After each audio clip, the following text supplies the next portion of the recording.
Hey guys, welcome back to the channel, and this is going to be part 2 of what to look for when buying a new car. But first of all, I would like to apologise just for the state of my garage at the moment. It is an absolute tip.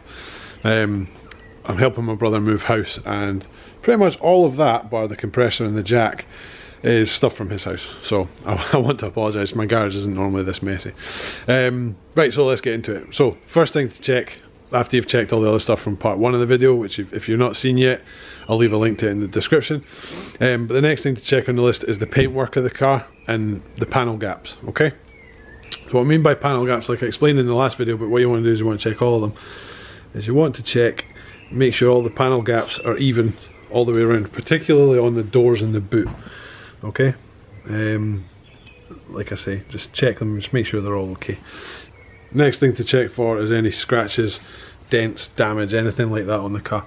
So obviously it will depend on the value of the car you're going to look at and what you're buying it for. Now I've bought this car for a very specific reason, because I'm going to use it to review lots of products, show you guys how to do accident repair, that type of thing. So I knew when I went to buy this car that it wasn't in the best state it could be in. But knowing that, I knew full well what I was going to pay for it and what I was willing to pay and what I was not willing to pay for it. So you need to keep these things in mind when you go to obviously look at the car in the first place. So very first, actually, what we'll do, very first thing you want to check is just look down the side of the car like that and just make sure all the lines are straight, right? You can see this line, follow this line here, okay? So what you want to do is you just check and just make sure it flows the whole way down the car without any discrepancies or anything like that, because if it's got discrepancies and it doesn't look straight, it means the car's probably had, well, this door for example, it's probably been filled and repaired at some point in time, which means it's been crashed or damaged, and you just want to check things like that. So check all the major panels on the car. Next thing you want to do is just give it a quick once over and just check for, so see things like this for example. Now I know I've already done a review on Maguire's, but that will be getting Maguired. That will probably have to be DA'd out because it looks quite deep. And like I say, I knew what I was buying when I bought it. You can tell by you can tell the car, this is the roof of the car, you can tell it's been car washed way more than it's been sponge washed in its lifetime by the number of swirl marks and scratches. I did see a comment from another, from one of my other videos. Somebody asked me the difference between Maguire's Scratch X 2.0 and Maguire's Swirl X. So I'm actually going to give this a shot with Swirl X and see how good it brings the paint up. Anyway, right, sorry, I'm starting to ramble. So you're just checking the car, just give it a quick once over like I say, make sure there's no damage or anything like that all the way around the car. Now, like I say, I've already done that, so this video is going to be a little bit short because of that. Next thing to check, it's very dark in here. Oh no, it's lightened up again, there we go. Right, so next thing to check is the boot. Don't worry about stuff like this. It doesn't really matter. What you want to check for, this car doesn't have a spare wheel. It's just a boot floor. But what you want to check next is make sure there's no water getting in, right? So you can see from this there is water getting in here. So like I say, again, I knew that when I bought the car, so it's not as big a deal, and I did knock some money off it for that reason. But what you're really wanting to check is you want to check this line all the way along here, right? And just make sure that it's not crumpled in any way, shape or form. If it is crumpled, the very next thing to check is to just check the back bumper and make sure it lines up properly at the sides, because it could have been rear-ended. Okay, so if the vehicle's obviously been rear-ended, it means that somebody's come ramming into the back of the car like that and shunted all this forward. It's not necessarily mean the car's going to be a write-off, but it will certainly mean that it's been repaired at some point in its time. So yeah, check that next. That's the next most important thing. Make sure, like I say, even with the panel gaps you're checking, but make sure all the doors close properly the way they're meant to. Again, it can be quite a good indicator that something's been damaged at some point in time. When you come to look at the car, make sure it's not wet, okay? So obviously on a day like today you're going to struggle a wee bit more, but water is phenomenally good at hiding scratches and dents, particularly if it's raining. Always be suspicious if you turn up and the guy's or the guy or girl, sorry, shouldn't be sexist, has just washed the car, because the chances are I mean, they might just be doing it because the car got dirty, but there's a huge chance that they're doing it to try and hide as many scratches and dents as they can, so always just check that over. So yeah, as I was saying, don't check a car when it's wet. I mean, look at the difference. So I have just washed this, to be fair, but so try and find any scratches, dents or dings on this car when it's soaking wet. Ignore that because that's shampoo. But see, look at the difference. I mean, I was talking about having to Maguire's scratch remove this stuff. You can hardly see it because the car's wet.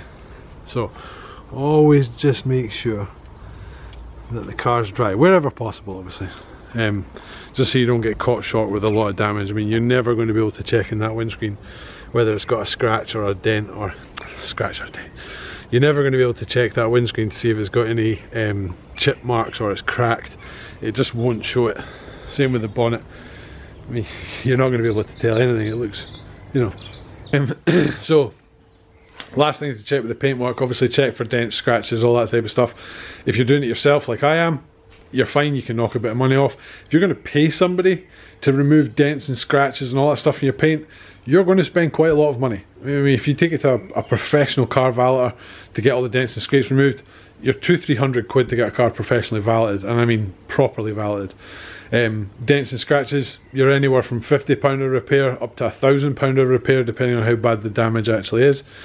So yeah, just bear that in mind, because you want to keep a track of all the dents and scratches and keep totaling it in your head and going, well, this is going to cost me, say, £500 to repair, so therefore I need to try and haggle my way down on the price of the car, because I know I'm going to spend more money, you know, outlaying more money to fix it.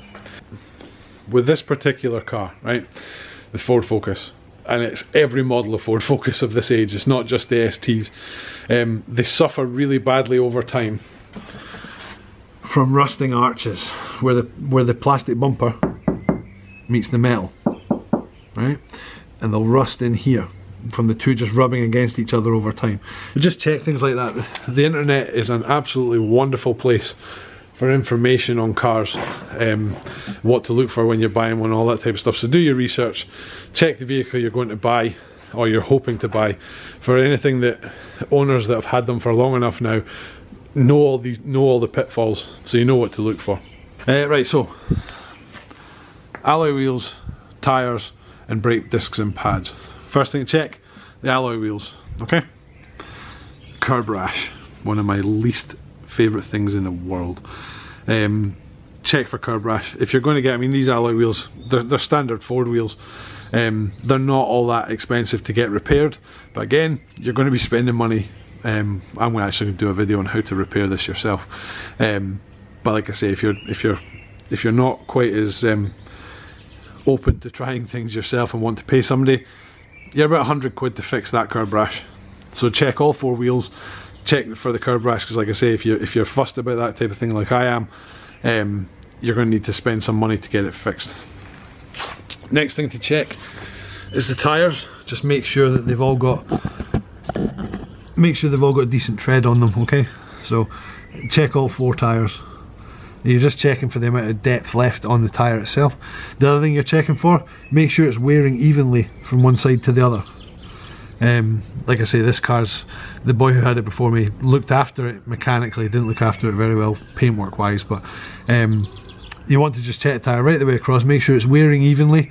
If it's not wearing evenly, it means that the camber of the tyres is either tilted that way, or it's towed in and out. So it might wear faster on the inside than the outside. It's just something else you're going to have to fix, so bear that in mind, okay? I'll warn you right now, I'm not sure how successful I'm going to be in showing you this, but because of the light conditions in the garage. But when it comes to brake discs, obviously make sure they're not rusty like, well, these are okay because they've been sitting in the garage for a week after driving it. What you want to check is make sure there's no lip on the disc. What will happen is over time is the brake pad's obviously rubbing on this, it doesn't reach the outer lip, okay? And what will happen if the brake discs, as the brake discs wear, they'll become a lip. starts to appear there. You want to check that. If the lip's quite severe, it means you're going to need new discs, or you're definitely going to need new discs fairly soon. Discs, depending on the car again, can be anywhere from £50 a disc right the way up to £200–300 a disc, so just check. And I was going to try and show you in here so you could check the brake pad, but I can't show you. But if you get a chance to, obviously the camera doesn't really help matters any, but check the level of pad left on the brake pad itself. If it's really low, again, you're going to have to change them. It's just something else to bear in mind. Okay, so you want to do that with all 4 wheels. Just give it a, oh, come on camera, focus. There we go, focus. Check all 4 brakes, pads and tyres and alloys all the way around, just to give yourself a rough idea of what you're looking for. Next thing on the list, check the windscreen, believe it or not. And not a lot of people will think to check this when they're coming to buy a car, but it is actually one of the more expensive bits to fix if it's damaged. So this windscreen's really dirty at the moment, but just give it a quick check over, make sure there's no cracks or anything like that in the paint, in the windscreen. Cracks, stone chips, instant MOT fail. You'll need to either get the chips fixed. If it's a crack, it needs a whole new windscreen. This car has had a new windscreen at some point in time, and you can tell that by the fact that this does not meet the windscreen properly. Right, moving on to the interior, last part I promise. Right, so interiors of the cars. The ST3 comes with leather seats. One thing to always check, regardless of whether it's a leather seat or it's a cloth seat, check the seat bolsters down here. Right, just for aging signs. Now this one's not too bad. I might actually do a video on this too, how to repair that and how to clean the seats. I'll do a couple of reviews on some products and stuff. But you want to check that.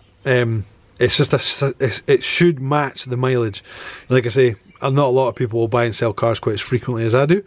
But you want to just check that, because that will very soon, if you're using the car all the time, turn into proper wear, and then it'll start to tear right the way up here over time. And you don't really want that because it's quite expensive to fix. So check the seat bolsters, check the general condition of the inside of the car. Like I say, I've been driving this, so pay that no regard just now. But just want to check the seats over, just make sure they look okay. Checking the back, make sure it's okay. It's a bit dirty, but right, so next thing to check, once you've checked the seats and you're actually inside the vehicle, just give it a quick check over, make sure everything looks okay. Check all the plastics, make sure they're all lined up properly the way they're meant to. For example, there shouldn't be a gap there.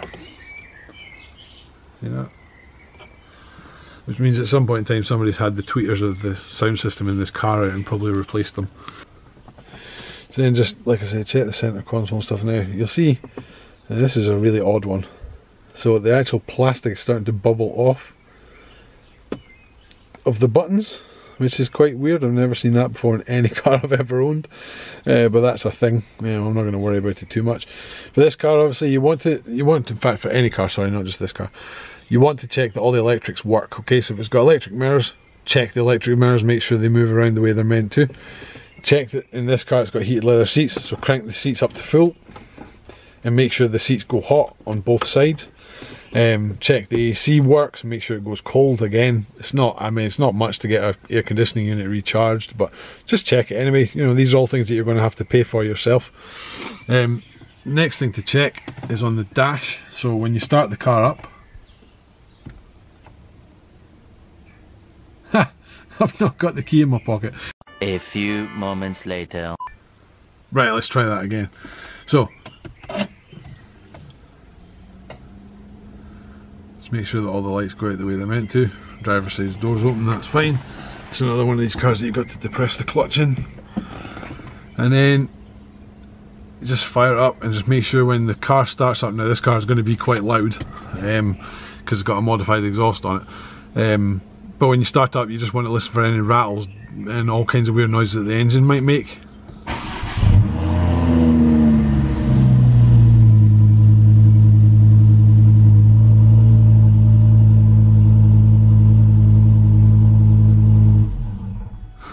I couldn't talk over that exhaust, it was too damn loud.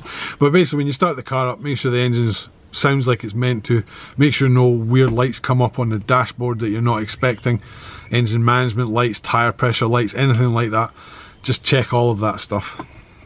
Obviously make sure the CD player, if your car's old enough to have a CD player in it, make sure that works properly. Right, so the last thing I always check is always ask the owner of the vehicle if I can take it for a test drive. Now, if you're going to ask the owner if you can take a test drive, don't be mortally offended if they say no. Quite a lot of people do not want random strangers driving their pride and joy. So if they say no, don't take offence to it. But ask them to take you out for a test drive in it. Make sure that the car starts up on its own, that they're not pressing the accelerator pedal. Make sure they're not, you know, pressing the accelerator to get enough petrol into the car to make the car start, things like that. It's just little telltale signs. And when you're out on the road with them, listen for noises, rattles, bangs, all that kind of stuff.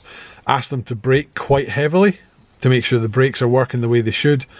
Ask them to go up through the gears, you know, 1 through 6, depending on if your car's got 6 gears or not.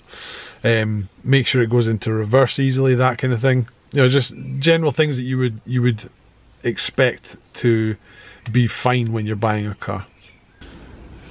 So yeah, that's it, guys. That's part 2 of what to look for when buying a new car. I hope that was helpful, and I know this won't apply to quite a few people because they know exactly what to look for when buying a car. But for anybody out there that isn't sure, I hope this video was helpful to you. Even if you knew 90% of it and there was only 10% of it you weren't sure about, I hope it helped. Like I say in all my videos, if you could subscribe to the channel if you liked the video, that would be awesome. I'm trying to get to 100 subscribers, so all the help I can get would be very much appreciated. And if you can think of anything that I've missed, I mean, there will be things I've missed that I just do instinctively because, like I say, I buy and sell cars quite a lot. There'll be a few things that I've probably missed. But if there is things that you want me to include, let me know and I'll do a part 3. We'll call it the mop-up of things that I've missed. Okay, cheers guys.